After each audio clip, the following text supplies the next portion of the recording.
susah nggak kuliah di Universitas China? Kalau menurut aku ya susah-susah gampang sih guys. Jadi kayak lebih ke apa ya?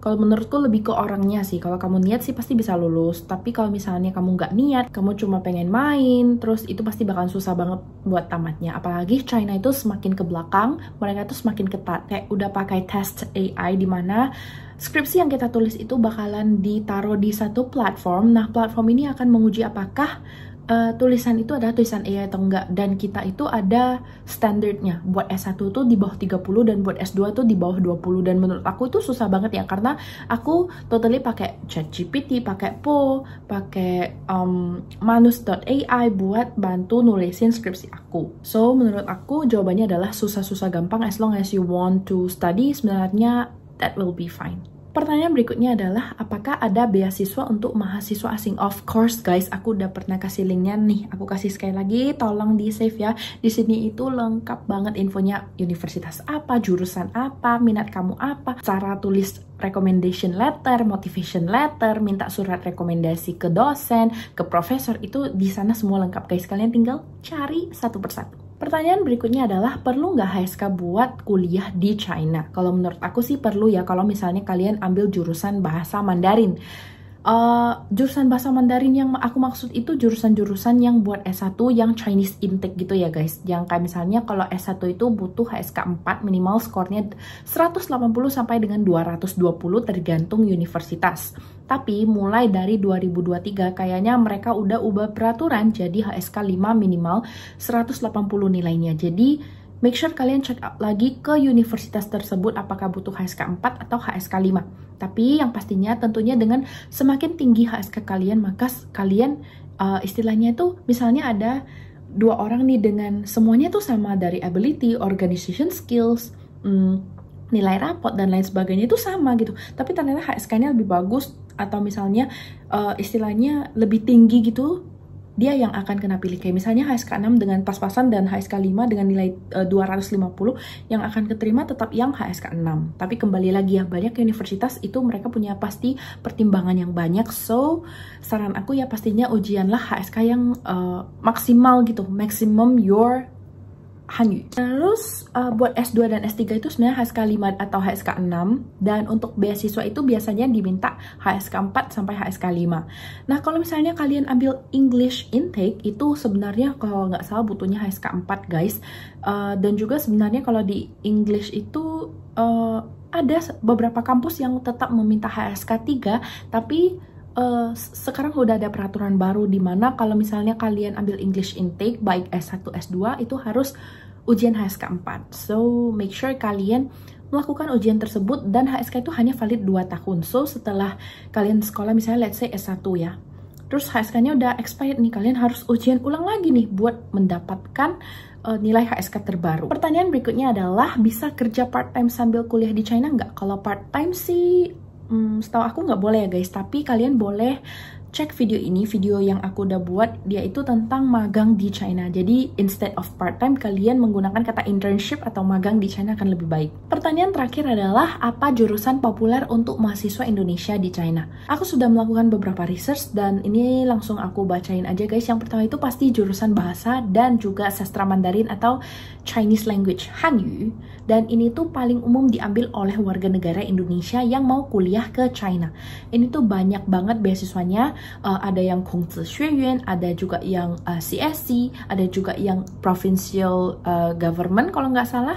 Dan ini tuh kalian minimal sekitar HSK 2 atau HSK 3. Tapi ada teman-temanku yang nggak ada HSK juga dia masuk. Jadi laki-lakian juga. Dan ini tuh cocok untuk teman-teman yang ingin jadi penerjemah, pengajar, diplomat, atau kerja di perusahaan Tiongkok Indonesia. Untuk jurusan yang kedua itu teknik atau engineering. Jurusan ini tuh termasuk teknik sipil, mesin, elektro, IT, dan ini tuh banyak diminati karena kualitas teknologi dan juga fasilitas di China emang sudah begini guys. Dan lulusan yang dibutuhkan ini tuh biasanya mereka akan bekerja di proyek-proyek BUMN, infrastruktur, dan juga industri manufaktur.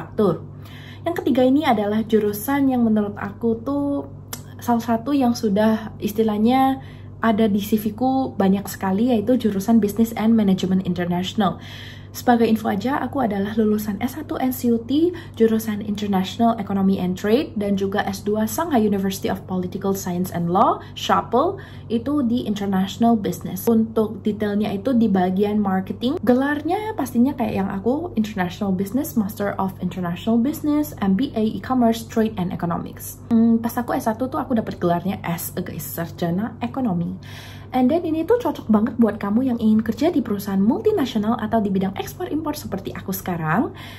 Dan juga ini tuh banyak banget program yang disampaikan dalam bahasa English, cause kalian harus you do export and import, which is negara yang paling banyak digunakan bahasanya adalah bahasa Inggris. That's why English itu banyak dibawakan di kelas-kelas ini, tapi tidak menutup kemungkinan juga mereka menggunakan bahasa Mandarin.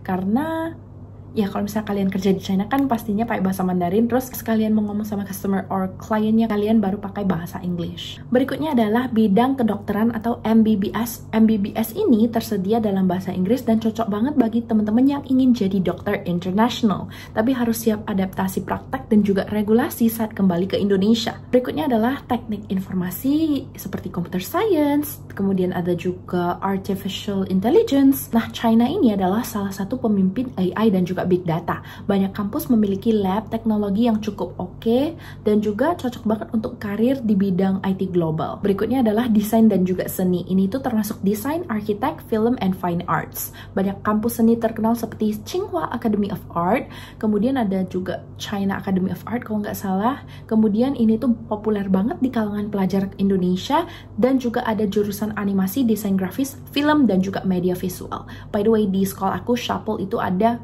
kalau nggak salah kayak macam jurusan documentary and film gitu, jadi kalian yang berminat boleh langsung dicek aja. Berikutnya adalah ilmu sosial dan juga hubungan internasional.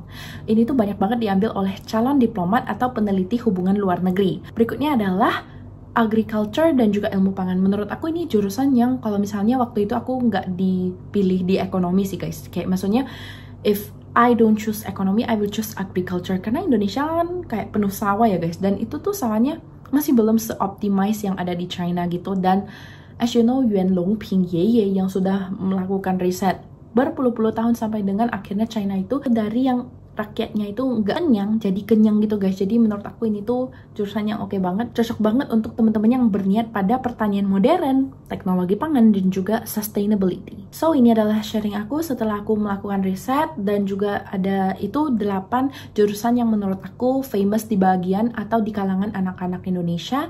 Dan ini aku mau share sedikit tips buat teman-teman yang masih bingung kira-kira mau ambil jurusan apa berikutnya. Yang pertama itu kalian harus cek bahasa pengantar, apakah dia bahasa Inggris atau bahasa Mandarin. Yang kedua, kalau misalnya teman-teman pengen ambil beasiswa, perhatikan syarat beasiswanya.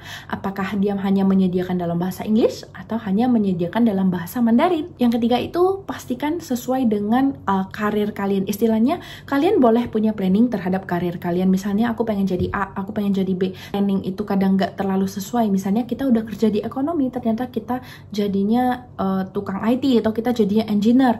Nah, ini tuh kan planning yang tidak sesuai jalan gitu. Menurut aku tidak apa-apa, tapi setidaknya setelah kalian lulus, kalian tuh punya masa depan, kira-kira tahu nih, aku setelah lulus misalnya dari sarjana ekonomi, aku pengen jadi businesswoman misalnya. Aku udah ada planningnya, walaupun memang nggak kesampaian ke sana, tapi bukan berarti itu gagal guys. Menurut aku harus punya planning, harus tahu kira-kira setelah kita tamat tuh kita pengen kerja apa, kita pengen jadi apa. Walaupun kadang-kadang jadi apanya itu belum kesampaian gitu. Dan yang paling terakhir adalah cek akreditasi dan juga pengakuan di Indonesia. Kadang-kadang kalau kalian jurusan A misalnya, tapi di Indonesia ternyata termasuk golongan jurusan B gitu. Kadang-kadang tuh bisa kayak gitu. Jadi make sure kalian cek kembali akreditasi dan juga pengakuan di Indonesia. So segitu dulu video untuk hari ini. Untuk pertanyaan Q&A seputar life in China, semoga teman-teman suka. Dan kalau misalnya kalian suka, jangan lupa tombol like-nya, tombol subscribe-nya, and I'll see you on the next video. Bye-bye!